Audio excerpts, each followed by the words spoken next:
Good morning friends, welcome to economic classes. I am Basura sir.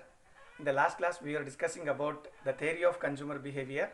With the continuation to that chapter, we are going to discuss some more topics in this class. In the last class we have discussed about utility, satisfaction, the differentiation between utility and satisfaction, and the measurement of utility under two approaches, cardinal approach and ordinal approach. And after that we have come for the next one, types of utility, that is initial utility, marginal utility and total utility. So in this class we are going to discuss very important topic, that is law of diminishing marginal utility.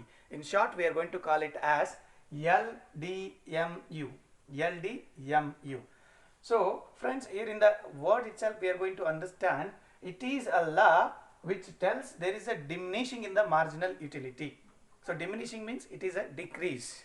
So it is a law which explains there is a decrease in the marginal utility.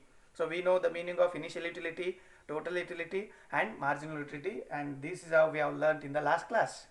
So in this class we are going to see that this law, how it explains the marginal utility, it goes on decreases due to the reason of as we go on consuming different commodities of a same in nature. Okay, so that is what we will study in detail about this law in this class. So originally this law of diminishing marginal utility has been given by one of the greatest economists from the German, that is Professor Gaussen. Then later on this law has been developed by Professor Alfred Marshall.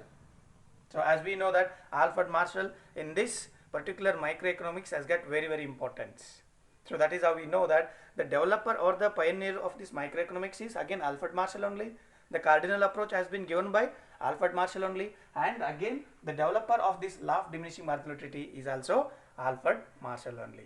So if we come to the meaning of this law of diminishing marginal utility, if a consumer, one who consumes a commodity continuously without giving any break in between, then his level of satisfaction go on diminishes.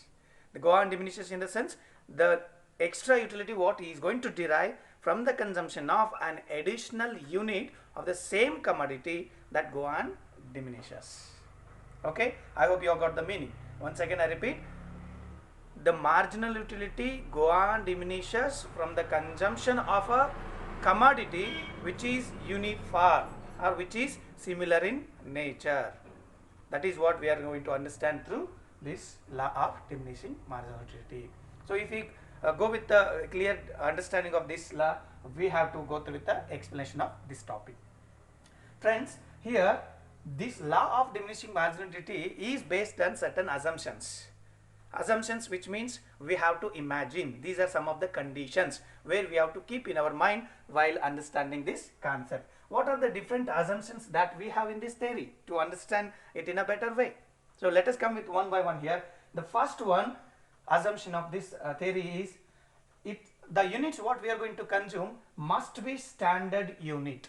Standard unit in the sense, while it may be in the shape, while it may be in the design, or it may be in the measurement point of view, everything must be very similar. No change from one unit of a thing that what we are going to consume must be similar to other unit. Take for example apple. So while eating the apple, whatever apple we are going to eat, the size of apple, the taste of apple, the color of apple, everything must be similar. This is how we are going to take. Some of other example I can quote here, that whatever the units we are going to consume must be standard. So if you are drinking a tea, the tea cup size must be unique. I mean to say it is same to same from one cup of tea to other cup of tea. So if I show you one example here, this is a tea cup. So once if you start drinking a tea from one glass to other glass, there must not to change anything in this cup. The size of the cup and the width of the cup and whatever the shape, whatever we have, everything must be similar. There must not any change in the size and width of the cup here. This is one example here. And coming to the second example here, you can see bottle, the cool drinks bottle, whatever the cool drinks bottle that we are going to have here, the size and the length of the bottle and the shape of the bottle, everything must be same. This is the assumption or the condition that we must to go with. One more example I can show you, the glass. whatever the things that we are going to drink from this glass. Either it may be juice, or it may be milk, or it may be cool drinks and all. So the size of the glass, again, it must be very similar, which means there must not to change anything in the shape, size, width, length of the glass. Okay, so this is how we have an assumption, we have an one imagination condition that the standard unit. To fulfill this law, we must assume that the units what we are going to consume, they must have the standard units, which means there must be a similar size and design, everything. Then coming to the next one, utility is measurable. In the last class we have discussed that utility measured under two approaches, cardinal approach and ordinal approach. In the cardinal approach, I told you utility is going to measure by the use of English numbers. So here in case of this law of diminishing marginal utility, we have to assume that utility is going to measure in the cardinal approach only. And one more approach we have already know, that ordinal approach, where in the ordinal approach just we compare with one another and we just say that ranks. But here in the law of diminishing marginal utility, we are not applying the ordinal approach, we are just applying the cardinal approach, where it means utility is going to measure accurately by the use of English numbers, and that is one assumption we do here. Coming to the third one here, taste and preference remain same. This is very unrealistic, but also we have to make this as one of the assumptions here. With what it means, taste and preference remain same. Whatever taste we have on a particular commodity, preference what we give on a particular commodity, that must be very, very similar, even if it may be today, or it may be tomorrow, or it may be after 10 years.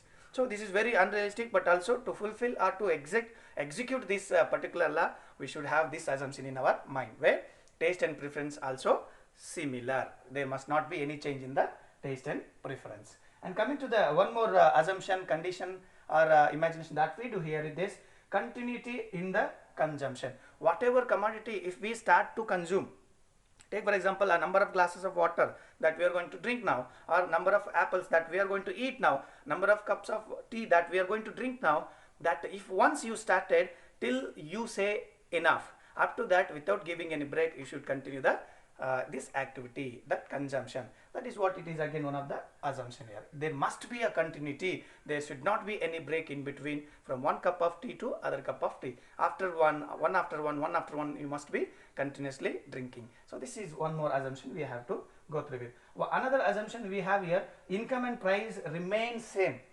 The income of the consumer and the price of the commodity remain same. This is again one more assumption here. This is again unrealistic. You see, the income of a consumer from one particular point of time to other particular point of time, it's not similar. It may increase, it may decrease, that depends on how he is going to earn. So here one more assumption we do, that is the income of a consumer remains same, and the price point of view, the price is also remain same. Again, this is very unrealistic. So due to the problem of corona, the vegetable rates and some of the very essential commodities as we need of today are becoming very costlier. Okay, so the price as it was in the previous, it will not be same at present. This is also one more assumption we have to do to execute this law, that how income and prices are remain same. Okay, so this is these are some of the assumptions. Not only these, some more assumptions we have to keep in your mind while executing this law here.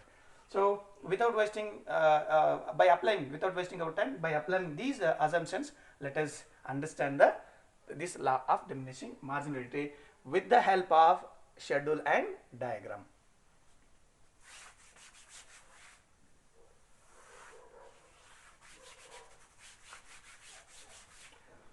So here we are going to understand this by the use of schedule as well as the diagram. So let us see, we are applying some of the by taking an example, by that we are going to understand this law of diminishing marginality. So here I am going to take an example that if we are thirsty, what we are going to do then? If we are thirsty, we are going to drink water. So if you start drinking the number of glasses of water continuously, how this law is going to impact on your level of satisfaction? Let us see that by taking this schedule. So here I am going to have three columns here. One, the number of glasses of water, then second one, marginal utility, and the third one, the total utility. So here first one, if I come to this, then here number of glasses of water, number of glasses of water.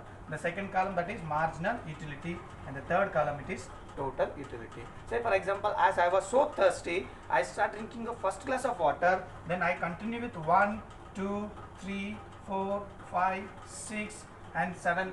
What is my capacity? After that I just go on drinking the water. So I say here, as I was thirsty, I drink almost 6 glass of water, and that is last glass that I can drink anymore. Okay, so this is how we are going to see here. So total I am going to drink 6 glass of water as I was thirsty. So I am drinking first glass of water, second, third, like up to 6 glass of water. Now what is the extra? Marginal utility means what? It is an extra utility derived from the extra unit of a commodity. Now as I drink first glass of water, my utility, my utiles that I may derive here 8 utiles. Just an imagination here, it is an assumption again. I just get 8 utiles of that is what the satisfaction by the consumption of first unit of a consumption or first unit of a glass.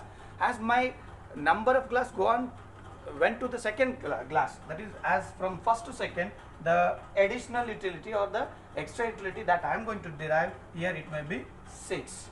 To the third, 4, again fourth it may be 2, for the fifth it may comes to 0, and for sixth it may come -2. What it means?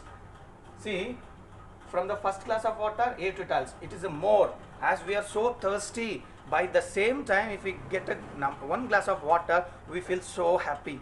That level of satisfaction what we derive from the first unit of that glass, we feel very very happy. And coming to the second glass, as I drink more and more glass of water, my level of satisfaction from that particular commodity goes on decreases. The utility, that is what the marginal utility from each and every extra units what I am going to drink, that goes on decreases. Okay, so this is how I have taken an example here. As first glass of water 8 utiles, and same it continues. And coming to the total utility, what is the total utility?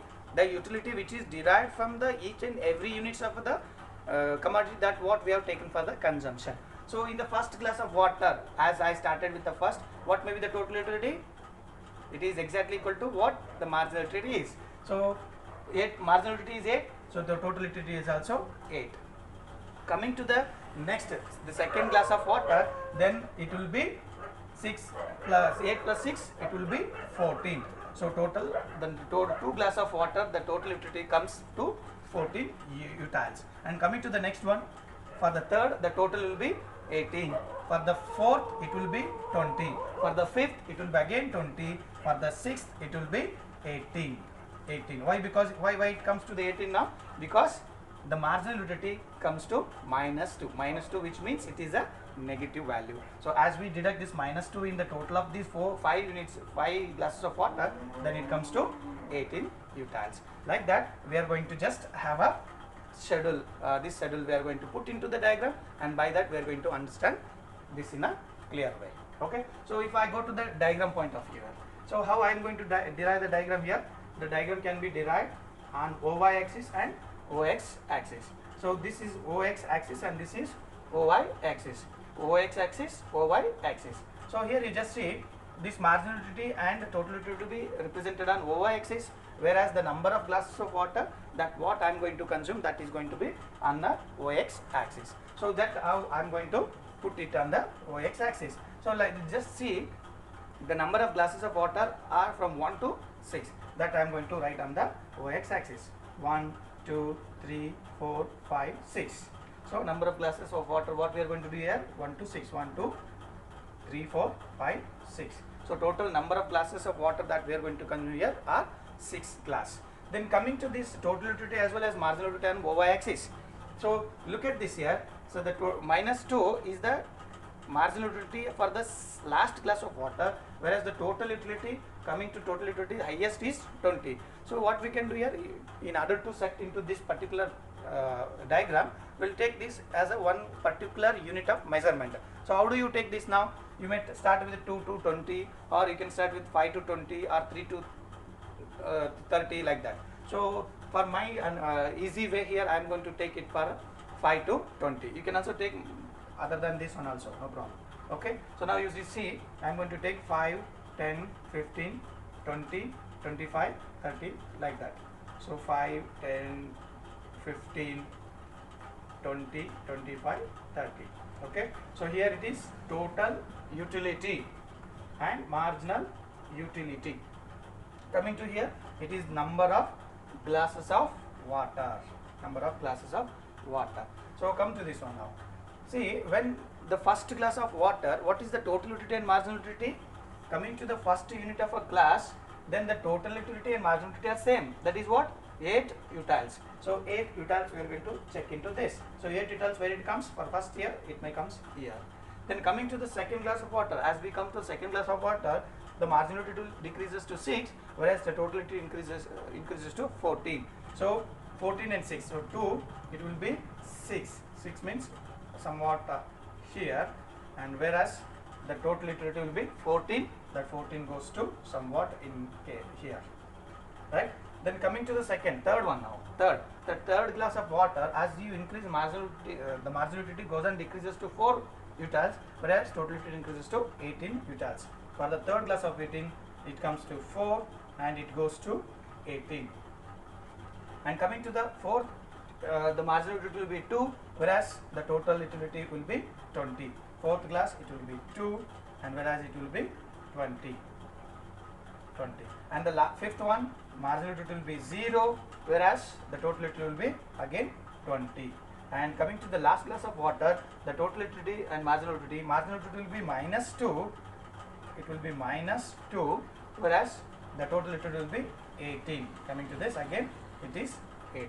As you join these, you will get like a curve shape. This is what the curve, that's how we are going to derive. This is total utility and this is marginal utility. As you can join this,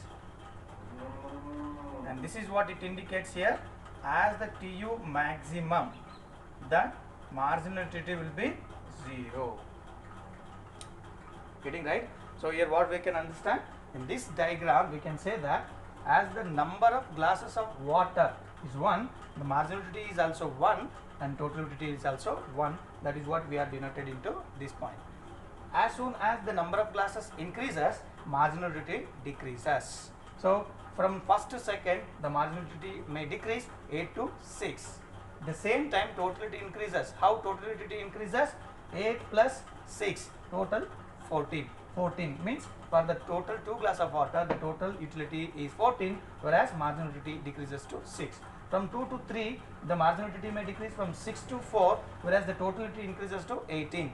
The same from 3 to 4, the marginal utility again decreases, it is diminishing, and coming to the 18 units of the third unit, 2 to 3, that it comes to 18 to 20 is the total utility. Whereas 4 to 5, the marginal utility comes to 0. 0 means what? It is almost end. I say myself, my thirst is over, I can't drink one more glass anymore. So this is what I say, enough. But also by that time my level of satisfaction becomes 0. Never comes to still to increase or still to develop, but it comes to 0. As I say, it's enough. So that is what the satisfaction derived from the fifth glass of water is 0. But the total utility of all 5 glass of water increases to same as usual. There is no change in that. It is to 20. And the sixth glass of water, what I am going to drink, then it comes to minus 2. Minus 2, which indicates negative satisfaction. Negative satisfaction, which indicates, so as I was drinking one after one, as if it reaches to 0, finally it comes to minus. Minus, it means I may get vomit due to over drink of water, and that is what this minus 2 is going to indicate, where I may get reverse of that water to come out. Okay, so this is what, but the total utility will be 18 units, 18 utils, which means as the minus 2 of what I got as a negative satisfaction, that leads to the 18 of the total utility. Okay, total utility. And the same, if I present into the diagram, it is going to be like this. So you can just see marginal utility go on diminishing, and finally after reaching the 0, when it was the total utility was maximum, and this is marginal utility will be 0. As the total utility start decreasing, the same time marginal utility crosses the OX axis and falls into the negative zone. So this is how marginal utility goes on diminishes due to increase in the number of glasses of water or any unit that we are going to consume continuously. Okay, so this is what the law of diminishing marginal utility. So whatever it may be, I have taken an example of number of glasses of water. You can take any of a cup of tea or cool drinks or anything that what you want to go through it. Okay, so that is what it is, the law of diminishing marginal utility.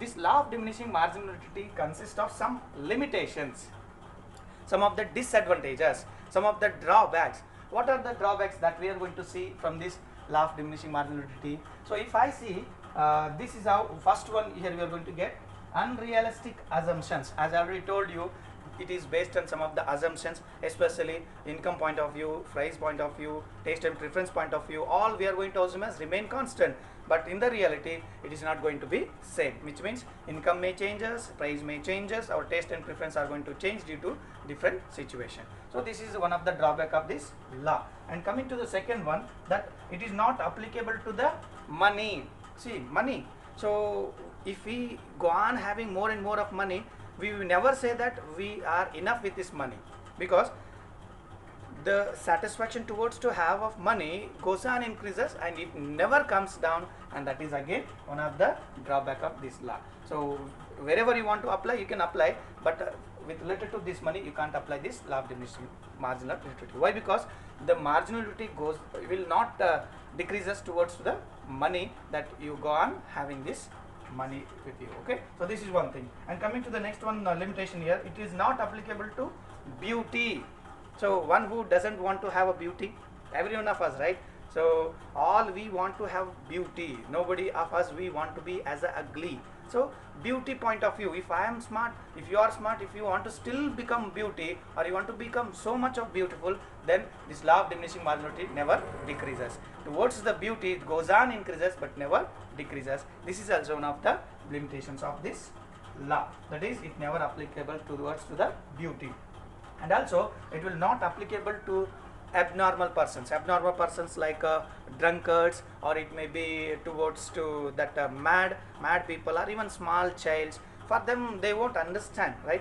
So for such kind of people it will not applicable. Who are those abnormal persons? Which means who are not normal, who are not rational, who are abnormal, beyond the rationality, then they are going to call as these abnormal persons. That may be of drunkards, one who drinks more, and the second one he may be a mad one who has no control on his mind, and small babies also not knowing about these things. And for these people, whatever this law we are going to applicable, it's not going to apply, or it is not going to be applicable. Okay, for this also. And some of the rare collections, some stamps or some old coins or something paints or antiques that we go on collecting, for that our interest goes on increases but not decreases. That is also one of the limitations. And last one, we can say that it may not applicable for some of the intangible goods, where we can't see them, and if in that case if we are going to apply this law of diminishing marginality like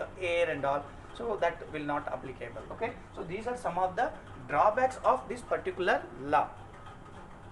The same way, this law also got some of the importance. What is the importance? So as we can see, there are some disadvantages. In spite of that also we have some of the advantages also. What the advantages that we can have? The first one advantages that I can quote here, effective utilization of the resources. As I said, you have to consume the goods one after one continuously without giving a break. Then what is going to happen here? The things what you are going to use of a standard units, you use them in an effective way. You can't misuse them, or you can't waste them. So that here this law is going to helpful for the effective utilization of the resources. The same way it is going to helpful in the proper tax planning. To the government point of view, it is going to help in the tax planning. Tax planning means it helps if the total income goes on increases during that time, whether the tax has to be paid by an individual, whether to increase or decrease. In that case, this law is very, very important. Okay, this is one. And coming to the other one, this law has become one of the base for some of other laws called law of demand, elasticity of demand, and some of other laws called consumer surplus, law of supply, and other different laws. So by the use of this law, our by taking it as another base, other laws have also framed. And coming to the other one of the greatest economics, as we know, the father of economics, that is Adam Smith, water and diamond paradox. Water diamond paradox. This was one of the law, and for that law also this is the main base. And that what is going to say means the commodity what it is more, for that the value is going to decrease. Water is one of the commodity, diamond other commodity. So the value of water or the price of water is less compared to the price of diamond. Why? Because the quantity of water is used more compared to the diamond, so the value of or the price of this water is less than the diamond. So this is how, as we go on having use, your level of satisfaction decreases. At the same time, as use quantity, the value for it, value for that commodity goes on decreases, or it may be less. So like that, Adam Smith is going to explain in detail in water and diamond paradox. But this law is one of the base to that particular water diamond paradox. So like that, this law consists where as you continue your consumption, the law of this marginal utility goes on decreases. So this is the law of diminishing marginal utility. So in the next class we discuss the relationship between total utility and marginal utility, and we continue the further class. Thank you so much.